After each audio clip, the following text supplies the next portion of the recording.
Am I in the right niche? By the end of this video, you will have the answer to this question. Now this video is for two different groups of people. The first group of people, you've just decided your niche and you are hesitant whether you want to dive in to this niche. You're asking, am I right for this niche? You don't want to waste all that time diving into a niche that isn't perfect for you. This video will answer that question. Or the second group of people, you've been in your niche for a while, you've been starting to produce content, but you're not 100% sure that this niche is right for you. This video will also answer whether this niche is right for you. Now a quick disclaimer, we're going to be going under the assumption that you haven't got much startup capital. You're not willing to outsource your content. You're going to be producing all of your content yourself. This video is for you. Now, if you're just starting out on this journey, then there's going to be a word that you're going to be hearing a lot in the upcoming months. Now that word is test. You're going to be doing a lot of testing. What works, what doesn't work, what is right for you and what isn't right for you. So I've come up with 4 different tests that will help you decide whether your niche is right for you. After you've decided whether the niche is right for you, there's one other test that you've got to do, whether you are right for your niche, but that will be in an upcoming video. So subscribe if you want to see that upcoming video. Now, the way that you test whether you are right for it, whether a niche is right for you, is by start producing content. Now, I'm going to be going into the nitty-gritty steps of producing content in a different video, but put very simply, there are 3 different forms of content that you can produce. You can produce video forms on YouTube, audio form as podcasts, or written form as blog posts.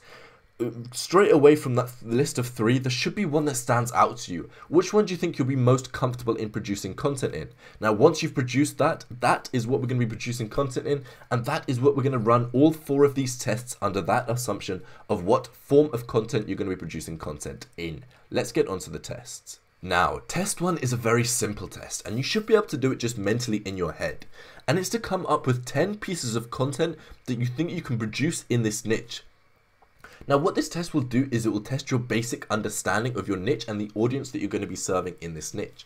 If you can't come up with around 10 to 15 different pieces of content that you want to start making content around, then this niche isn't for you. Why? Because you don't have the basic understanding of the niche nor the audience that you're going to be serving.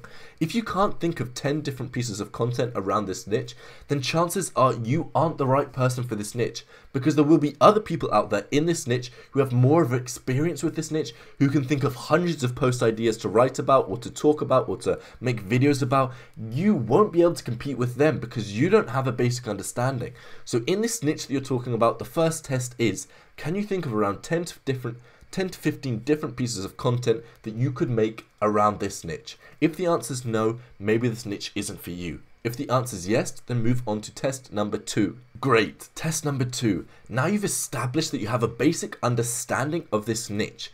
Now this is where the action comes in. This is when you've actually got to start doing things, and that is produce your first bit of content. Yep, you've got to write your first blog post, record your first podcast, or record your first video. That is the crucial step in entering this niche. If you can't even record your first video or blog post or podcast, then either 2 things are happening. First of all, you're in the wrong niche, or second of all, you've got limiting beliefs. Now, most people, when you get stuck at this hurdle, you've just got limiting beliefs.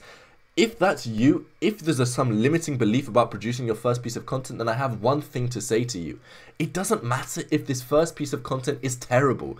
Chances are it will be terrible.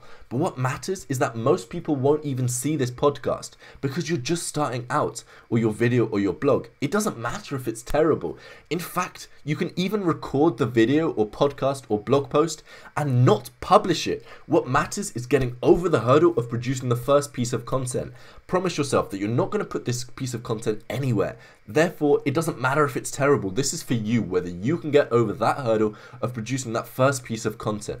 Now, once you've produced that first piece of content, great job. You've done what most people won't do. Now you've got to ask yourself the question, did I enjoy producing that first piece of content? If you did, then that's a great sign. If you didn't, then maybe you should go into a different niche. Now, a lot of people argue that it doesn't really matter if you're passionate about your niche, but what I have to say to those people that argue against this is, yes, it doesn't really matter. You can just hustle and you can just do the work and you can just get through those barriers of things that you don't want to do. But it will be so much easier if you love what you're doing. When it gets to those boring parts of the business, if you love what you're doing, you'll easily be able to crush through those boring parts. You'll easily be able to get over those hurdles that people that find their niche boring, they probably won't be able to battle through those hurdles. So yes, you can just hustle, you can just do the work, but it's so much easier if you love what you're doing. If you do love producing this first piece of content, then great. Now move on to test number 3.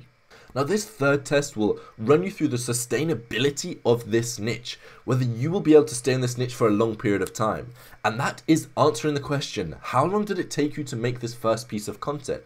What you need to understand is that Google search engine and YouTube search engine, they favor channels and blogs that have a lot of content. So ask yourself, how long did it take for you to produce this first piece of content? Because if it took you a short period of time, you'll be able to produce content day in, day out. Every single day you'll be able to produce this content. What that will do is it will make YouTube and Google start to notice you. Once your blog or your YouTube channel or your podcast has lots of different pieces of content out there, then the search engines will start to recognize you and they will start to pay you favor because they recognize that you're a powerhouse. You can produce content faster than anyone else and they will respect you for that. So if you can produce content really quickly on your niche, then this is a super good sign. And if you can produce it in, say, less than a day, you can produce a blog post or a podcast or a video in less than a day, this is a seriously good sign and you can move on to test number 4. Now, the final test. This is the big boy. This will decide whether this niche is right for you. And I got this idea from Neil Patel. And that is to produce content every single day for 90 days. This will get you into the habit of creating content and will determine whether this niche is right for you.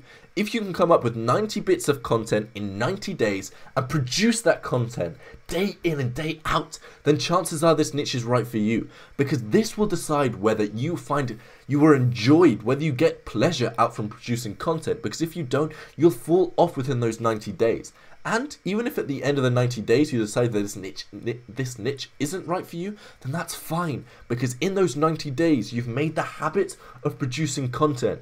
You can now pick a niche that's better suited for you and you can go into that niche. But if by the end of 90 days you've produced 90 bits of content and you love it, then this niche is probably the perfect niche for you. This is the niche that you should buckle down in and go in for a long period of time. If you can produce 90 pieces of content in 90 days, then the search engines will start to respect you. You'll start getting traffic. People will start to recognize that you're in this for the long game. You're not just some short channel or short blog that's going to produce content for a little bit and then taper off. You will be able to produce content for a long period of time and you'll be able to do it faster than most other people. Now great, if your niche has passed these 4 tests, then chances are this is the right niche for you. You should buckle down into this niche and start producing content at a sustainable rate, because if you've produced content for 90 days and if you've got that basic understanding of the niche and if you can do all of the tests that we've just gone through, then chances are this niche is right for you. But to get 90 days of content, 90 pieces of content in 90 days, then there's one thing that you need that I haven't talked about yet, and that is self-discipline. So if you're worried about self-discipline, if you don't have the best track record with self-discipline, if you procrastinate a lot, then I've got the perfect thing for you. Click the first link in the description. There's a short video for you waiting for you there that will explain to you how you can become self-disciplined. So click the first link in the description if you want to become self-disciplined. Now, earlier in this video, I talked about deciding whether you are right for a niche, not just whether the niche is right for you. If you're interested in that, then there's going to be a video coming out tomorrow. So hit the subscribe button if you want to know whether you are right for the niche that you're going to be in. That will talk you through whether the niche is receptive to you, because whether you are passionate about a niche is just 1/3 of the equation. If the people out there aren't receptive to the ideas that you're talking about, and if you aren't a right fit for them, then the niche won't work. So stick around for tomorrow's video. That will tell you whether you are right for the niche. My name's been Andrew Kirby. Subscribe and like this video if you enjoyed it, but I will see you in tomorrow's video.